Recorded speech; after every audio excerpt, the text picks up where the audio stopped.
Tim. Welcome to Watch Want, and thanks for logging on. Today we're looking at the IWC Portofino Hand-Wound 8 Days, reference 5101-04, 45 millimeters in 18 karat red gold. You can buy this IWC Portofino on our website, watchyouwant.com, see it in high resolution images, and if you like these videos, please subscribe to our YouTube channel, Watch You Want Inc. Now you can see the 45 millimeter Portofino 8 Days Hand-Wound is a true giant in the tradition of the very first Portofino, the 5251. That 46 millimeter reference essentially set the mold for the line. A large, almost adapted pocket watch look. On my wrist, 6.3 inches, 16 centimeters in circumference. You can see that this watch is broad, but it's almost all case. Now with the essentially the Portuguese in the late 1930s, early 1940s, IWC pioneered the oversized watch look and fit principles before anyone else even had the idea to tinker, and the Portofino benefits from a huge proportion of case to lug, which is to say that the lugs, which are almost miniature in proportion to the case, are almost not there. You can see from the flank of the case to the edge of the lug, it's only about 2 millimeters on each side. So the watch effectively wears like a cushion. If you can think Panerai, that, but more so. And you can see, although my wrist is not large, the watch has absolutely no trouble fitting. The lugs don't even overlap the edges of my skin, and it's quite flat, being only 12 millimeters thick.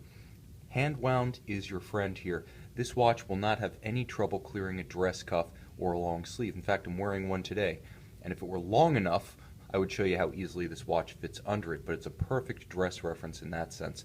Now what it also has going for it, in addition to the beautiful flat case back, gorgeous polished case flanks, and nice strongly downward tapered short lugs, is this Santoni leather strap. An outstanding piece.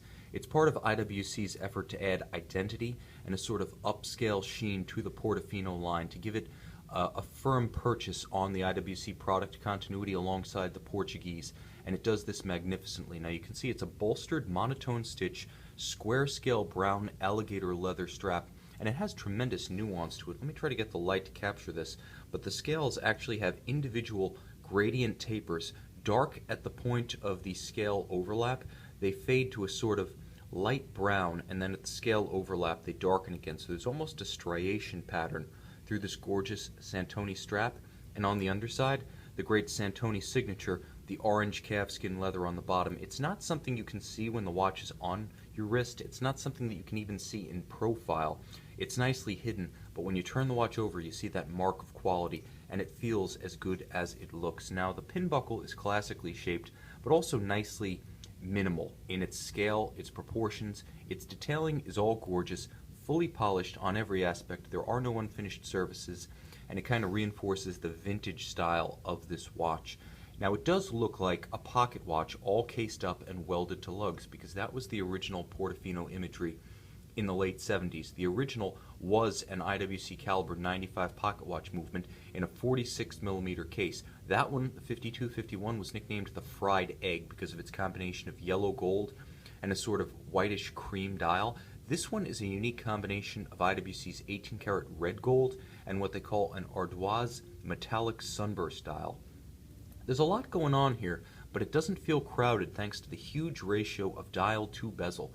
From an aesthetic standpoint, IWC expresses the fundamental feature of the watch face, the dial, to the exclusion of almost everything else. The lugs almost disappear as they taper away.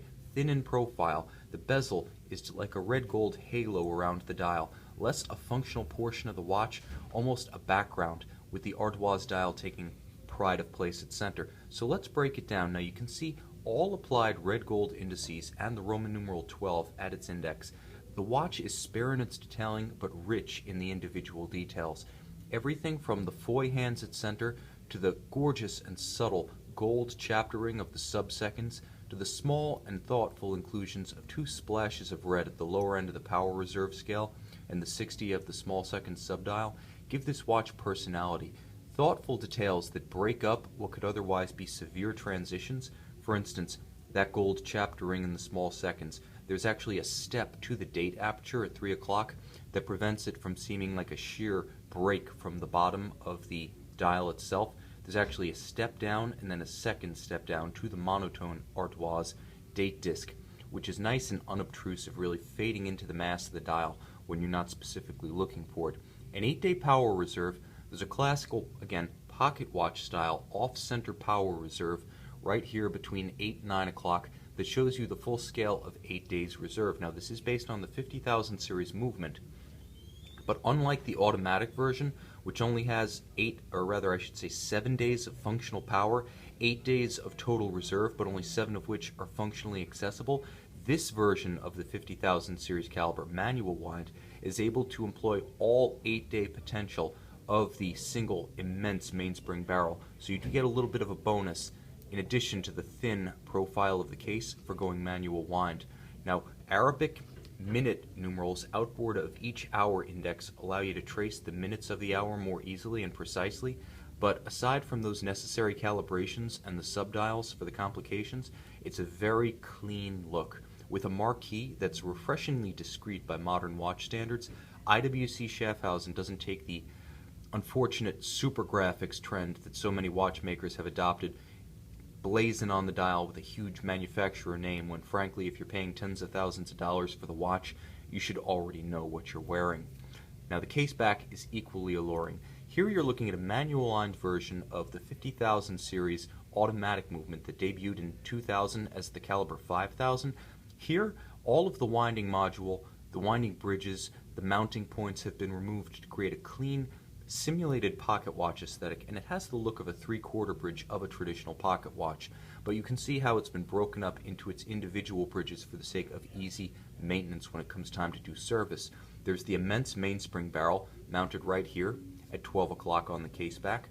You can see Geneva stripes, so Côte de Genève, although we're talking about a Schaffhausen manufactured watch, they execute the Geneva waves just as well as anyone from the western part of the country, perhaps better even. And of course, a nice and tight perlage pattern below the balance wheel here, just below the balance cock. Now this is the only portion of the watch that really exposes the works, but it does so to good effect.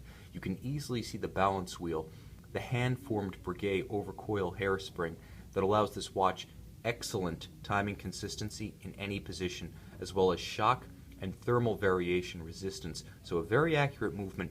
That shock resistance is reinforced in addition by a free-sprung balance wheel. Now you can see the stud holder right there. All of the adjustments to the timing of the watch are done via the balance blocks on the balance. That's sports watch style, so although the aesthetic is vintage, the engineering is contemporary, wearable, and durable.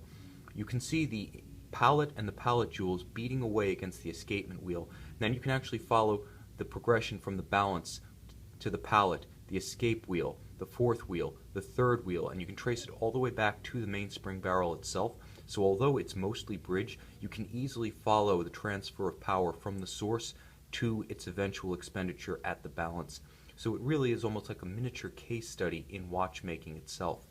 Beautiful, intriguing on either side, wonderfully executed, and an outstanding reference from a company best known for its sports watches. The IWC Portofino Hand-Wound 8 Days is a fantastic addition to any collection, whether you're looking to round out your collection of IWC GST, Ingenieur, and Aquanaut models, or you want something that changes it up a little bit from your usual Portuguese, or if you're getting your first IWC and you don't want the one that everyone else has. This is a fantastic example of a contemporary family in the IWC catalog, a new classic, and a watch that wears with real style, has immense substance, and offers fantastic value and presence. You can see it, and if you like, you can buy it on our website, watchyouwant.com.